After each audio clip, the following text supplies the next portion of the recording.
दोस्तों नमस्कार। एमटी टॉक्सो में आपका स्वागत है। मैं आज बहुजन समाज पार्टी से रिलेटेड एक खबर के साथ और आपके सामने हूं। जैसा कि आपने देखा कि बहुजन समाज पार्टी अध्यक्ष मायावती ने रविवार को 5 ट्वीट किया और उस 5 ट्वीट करके जो है उन्होंने हर चीज पर एक एक शब्द को बता दिया। लेकिन आखिर ऐसा है क्यों? ये स्थिति आई कैसे? क्या वजह रही कि बहुजन समाज पार्टी ने अपने भतीजे आकाश आनंद को हिदायत भी दिया और अपने भतीजे आकाश आनंद के ससुर अशोक सिद्धार्थ, जो बहुजन समाज पार्टी के बहुत पुराने नेता हैं, जिन्होंने अपनी नौकरी छोड़ दिया और जो है बहुजन समाज पार्टी से जुड़े, उनको जो है पहले विधान परिषद में भेजा, राज्यसभा में भी मायावती ने भेजा, उनकी लड़की से जो है अपने भतीजे की शादी किया जो उनके उत्तराधिकारी माने जाते हैं। फिर जो उनको क्यों निकाला? आकाश आनंद जो है इस कार्रवाई पर चुप्पी क्यों साध गए? क्या है अशोक सिद्धार्थ के शादी का कनेक्शन? कौन कौन लोग उसमें शामिल नहीं हुए जिससे मायावती को गुस्सा आया? इन सब पर मैं विस्तार में बात करूंगा और आप देखते रहिए। हमारा एमटी टॉक्सो चैनल को सब्सक्राइब कर लीजिए, वीडियो को लाइक करिए, शेयर करिए और कमेंट जरूर करिए। आजकल इधर कुछ दिनों में मायावती के कुछ फैसलों ने सबको चौंका दिया। पहले जो है उन्होंने जब आकाश आनंद को आगे किया तो लोगों ने कहा कि परिवारवाद की राजनीति जो है बहुजन समाज पार्टी ने शुरू कर दिया, जिसको जो है माननीय कांसी राम ने नहीं किया था और खुद बसपा अध्यक्ष मायावती ने अपना परिवार भी नहीं बनाया था। लेकिन अपने भतीजे को उन्होंने कमान दिया, अपने भतीजे को नेशनल कोऑर्डिनेटर बनाया। लेकिन रविवार को एक ट्वीट ने जो है सब स्पष्ट कर दिया। उसके पहले मायावती ने अशोक सिद्धार्थ को पार्टी से बाहर का रास्ता दिखा दिया। हुआ है कि 10 जनवरी को अशोक सिद्धार्थ के लड़के की शादी थी आगरा में। उन्होंने बहुत लोगों को निमंत्रण दिया था। पार्टी के भी कुछ लोग थे, दूसरे दलों के भी कुछ लोग थे, दूसरे प्रदेशों के भी कुछ लोग थे और उन्होंने फोन पर जो है कार्ड भेज करके दावत दी। लेकिन अशोक सिद्धार्थ ने कुछ लोगों को दावत नहीं दिया, जिसमें कहा जाता है नौशाद अली का नाम है, उत्तर प्रदेश के जो है प्रदेश अध्यक्ष विश्वनाथ पाल का नाम है और क्या कहते हैं कि डॉक्टर विजय प्रताप जी को भी नहीं निमंत्रण दिया। इसी तरीके से पूर्व सांसद अंबेडकर नगर के घनश्याम चंद खरवार, जो बहुत मजबूत नेता माने जाते हैं, उनको भी निमंत्रण नहीं दिया। फिर इस शादी में क्या लोगों में बातें हुई जिससे बहन जी को, बसपा अध्यक्ष को लगा कि पार्टी में गुटबाजी चल रही है, पार्टी में बसपा के पैलर जो है काम हो रहा है और बहुत कुछ संभव था कि नियंत्रण उनके हाथ से चला जाता। इसीलिए बसपा अध्यक्ष मायावती एक्शन में आई। उन्होंने सबसे पहले जो है अशोक सिद्धार्थ को पार्टी से निकाल के कड़ा संदेश दिया। एक बात आपने देखा नहीं कि अक्सर जो है मायावती जो भी ट्वीट करती हैं उसको आकाश आनंद रीट्वीट करते हैं, उस पर अपना कमेंट पास करते हैं। लेकिन जब उनके ससुर अशोक सिद्धार्थ को निकालने वाला ट्वीट आया तो उस पर आकाश आनंद ने कोई प्रतिक्रिया नहीं दी, उन्होंने कोई रीट्वीट नहीं किया। यहां तक कि रविवार को मायावती ने 2 ट्वीट किया था। एक ट्वीट उन्होंने दिल्ली में जो भगदड़ हुआ उस पर किया था, उस पर जो है आकाश आनंद ने उसको रीट्वीट किया और उसके बाद उस पर जो है उन्होंने लंबा चौड़ा अपना लेख लिखा और उत्तर प्रदेश सरकार को प्रचार का भूखा बताया और बताया कि उत्तर प्रदेश सरकार इस भगदड़ की जिम्मेदार है। उसके बाद जब मायावती का 5 ट्वीट आए जिसमें उन्होंने पहले बसपा क्या है उसको बताया, उन्होंने खुद क्या त्याग किया उसको बताया, आकाश आनंद को चेतावनी दिया, कार्यकर्ताओं को भी हिदायत दिया और चुनाव में लड़ने की तैयार रहने की बात कही, उसका रिट्वीट आकाश आनंद ने नहीं किया। इससे आप समझ सकते हैं कि किस तरीके के पार्टी में जो है चल रही है बातें। लेकिन बहुजन समाज पार्टी अध्यक्ष ने यह स्पष्ट कर दिया कि बॉस वही हैं, सभी कार्यकर्ताओं को उनकी बात माननी होगी। ऐसा क्यों उन्होंने कहा? आकाश आनंद को भी चेतावनी दिया कि जो है अपने को उत्तराधिकारी तभी समझे जब जो है माननीय कांसी राम की तरह वो भी त्याग कर सके और उनकी तरह यानी कि अपनी बुआ मायावती जी की तरफ त्याग करने की अगर भावना है तभी वो अपने को उत्तराधिकारी समझे। अब बताइए आप, इस तरीके की चेतावनी उनको मिली, हुआ क्या, राजनीति में हो क्या रहा है? आकाश आनंद युवा हैं, अभी उनकी शादी हुई है और उनको बड़ी जिम्मेदारी दे दी गई है। सभी लोग आकाश आनंद को यह मानकर चल रहे हैं कि वही जो है मायावती के नेचुरल उत्तराधिकारी हैं और मायावती के बाद उन्हीं के जिम्मे है पार्टी। ऐसी कंडीशन में कुछ लोग उनसे भी जो है अपनी नजदीकियां बढ़ाना शुरू कर दिए, उनकी भी जो है एक टीम बननी शुरू हो गई।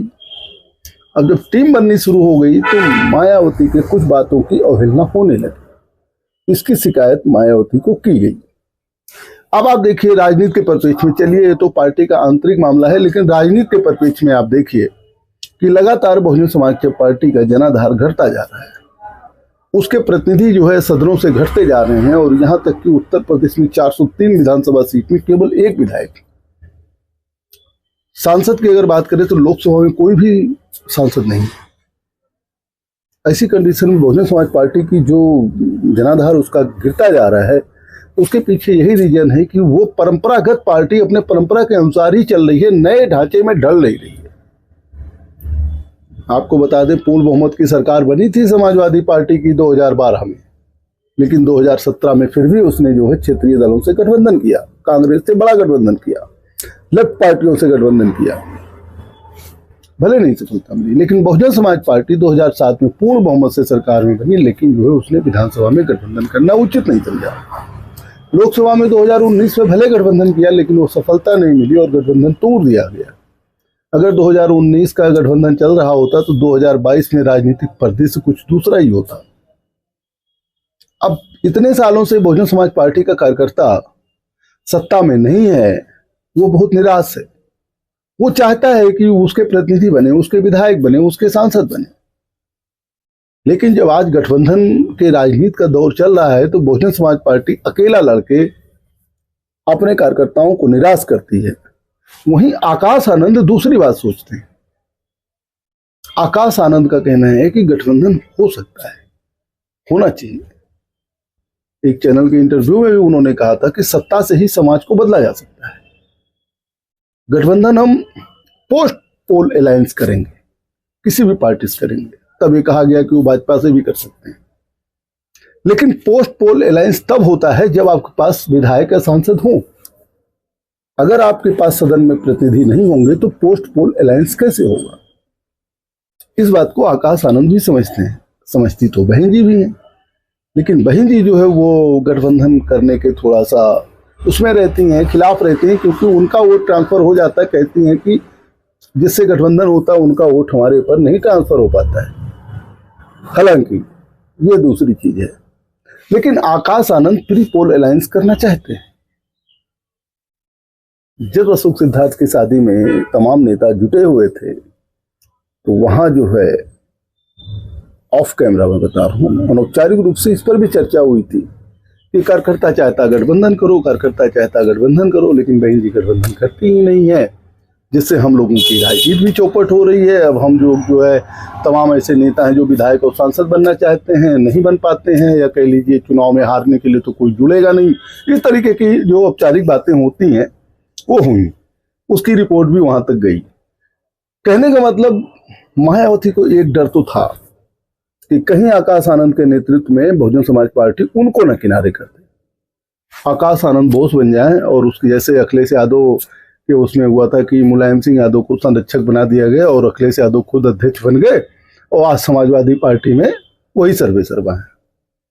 तो ये डर मायावती जी को भी था, लेकिन अभी मायावती जी कमांड संभालने में सक्षम है और उन्होंने तुरंत एक्शन लिया और आकाश आनंद को चेतावनी दे दिया। लेकिन फिर भी इस सबके बावजूद बसपा में अब ये चीज तो सामने आ ही गई है और युवा तबका आकाश आनंद की तरफ प्रभावित भी हो रहा है। उसको भी लग रहा है अब बहुजन समाज पार्टी अध्यक्ष मायावती को यह काम तो करना ही होगा कि गठबंधन के रास्ते तलाशने होंगे। मैंने आज 2 बसपा के नेताओं से बात किया, उन्होंने जो है यह आश्वस्त किया है कि 2027 के विधानसभा चुनाव में गठबंधन जरूर होगा।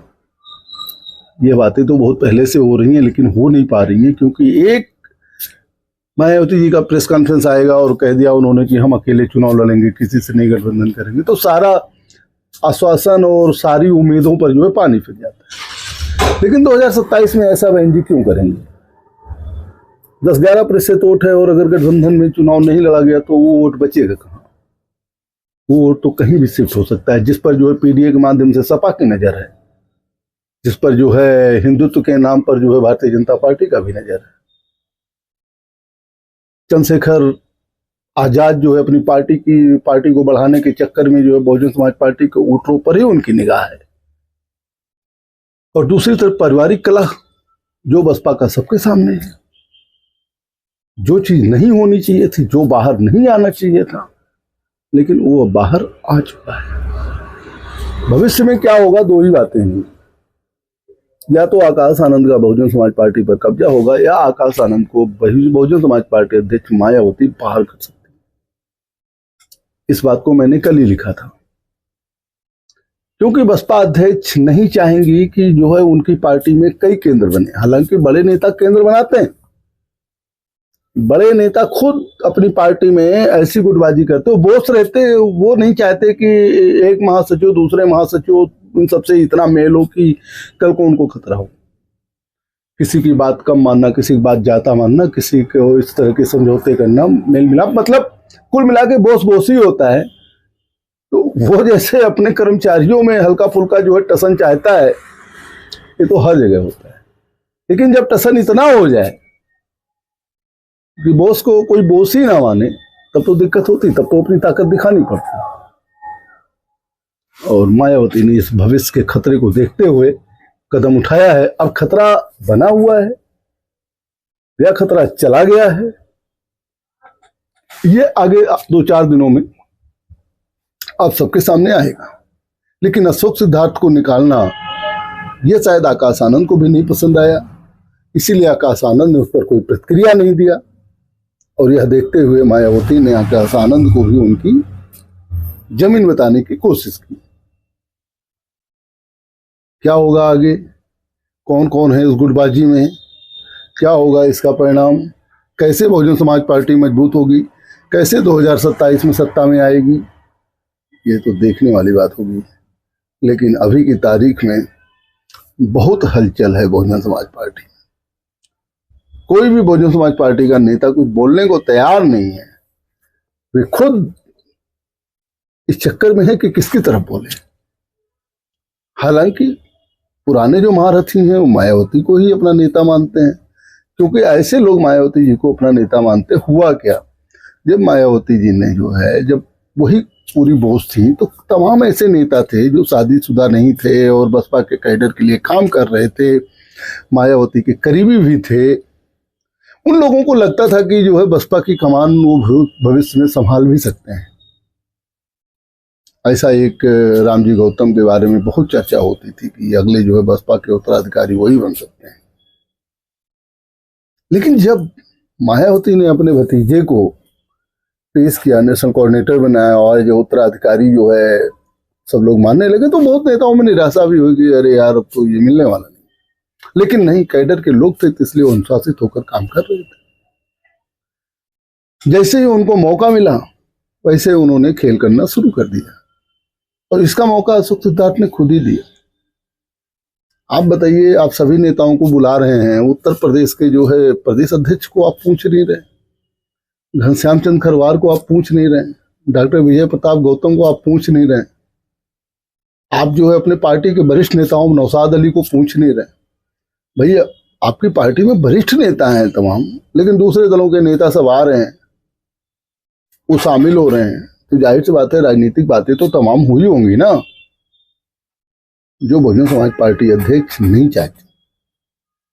ऐसा करके मुझे लगता है कि अशोक सिद्धार्थ जी ने आकाश आनंद की स्थिति को कमजोर किया। या तो आकाश आनंद की स्थिति को कमजोर किया, या तो फिर वो आकाश आनंद के साथ मिलकर कुछ ऐसा करना चाहते थे जैसा जो है मुलायम सिंह के साथ अखिलेश यादव ने किया। समय से बहुजन समाज पार्टी अध्यक्ष ने इसको भांप लिया और वो एक्शन कर बैठी। अब ये देखने वाली बात होगी कि 2027 में गठबंधन की बात को कौन आगे बढ़ाता है। बसपा अध्यक्ष मायावती खुद बढ़ाती हैं या आकाश आनंद को कोई ऐसी जिम्मेदारी देती है। आगे जैसा भी होगा मैं फिर बताऊंगा, लेकिन आज की तारीख में बिना गठबंधन के बहुजन समाज पार्टी के सरवाइव होना किसी तरह से संभव लग नहीं रहा है। और इसको संभव बनाने के लिए, सत्ता पाने के लिए या किंग मेकर बनने के लिए, चाहे आप इंडिया ब्लॉक में रहें, चाहे आप किसी और ब्लॉक में रहें, चाहे खुद अपना ब्लॉक बनाएं, लेकिन जरूरी है। इस पर कितना गंभीर है बसपा अध्यक्ष मायावती या आकाश आनंद का क्या रोल होगा, फिर आगे बताऊंगा। देखते रहिए एमटी टॉक्स। धन्यवाद।